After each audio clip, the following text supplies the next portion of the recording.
Muy buen día, don David, Carlos. encantado de tenerte como siempre. Igualmente, muy contento de estar acá, de compartir contigo acá con mi querido amigo Dilberto Vargas. Y efectivamente, el motivo de mi presencia acá es cumplir, en este caso, con una resolución del Ateneo de Lengua y Cultura Guaraní que reconoce ese gesto muy grande siempre de tu persona, doctor, con lo que es la cultura del Paraguay, con lo que es la cultura popular o folclórica y con lo que en este caso es la lengua guaraní. Siempre que solemos hablar, aparecen siempre temas vinculados al guaraní o a la cultura popular o folclórica del Paraguay. Entonces, esta es la oportunidad que tengo de poner esto en tus manos con todo el respeto, con todo el cariño de toda la gente que trabajamos en el Ateneo. Hablamos de 100 distritos en todo el Paraguay. Estamos casi un distrito de por medio de los 260 y algo. En la mitad prácticamente está el Ateneo desde hace 40 años.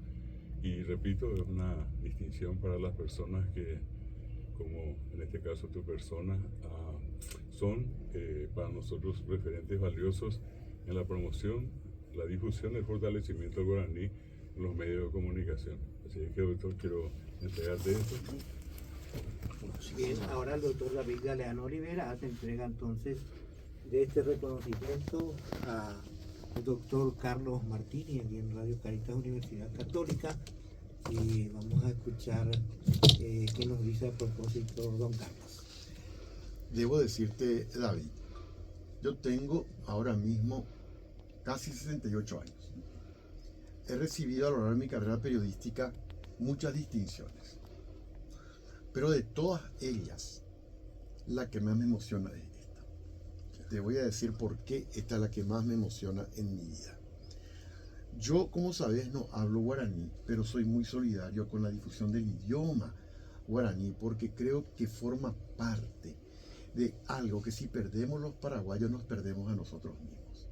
La lengua que nos identifica a todos. Cuando alguien quiere hablar en confianza con alguien, habla en guaraní, directamente.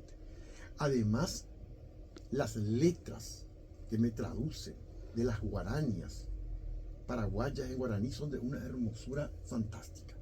Es un idioma culto, dúctil, pero además tremendamente dulce. El guaraní es por lo tanto un baluarte de lo que somos los paraguayos. Así es que quiero mostrarlo más. Ahí está. Esta distinción me llena de no orgullo, sino una profunda emoción en torno a quienes creemos que Paraguay tiene que mantener, promover, difundir y defender el guaraní. Si no lo hacemos, vamos a ir perdiendo nuestra identidad. Por eso te digo, David, de todos los premios que he recibido en mi vida, este es el más valioso. Muchísimas gracias. Gracias, doctor. Para nosotros, repito, un orgullo, ¿verdad? Gracias. Y sobre todo también algo muy importante en tus palabras, cuando estabas diciendo el valor que tiene el guaraní. Nosotros en el Ateneo solemos decir de que es imposible entender al paraguayo sin el guaraní y al guaraní sin el paraguayo. Así mismo. Creo que allí se resume la cuestión. Así mismo.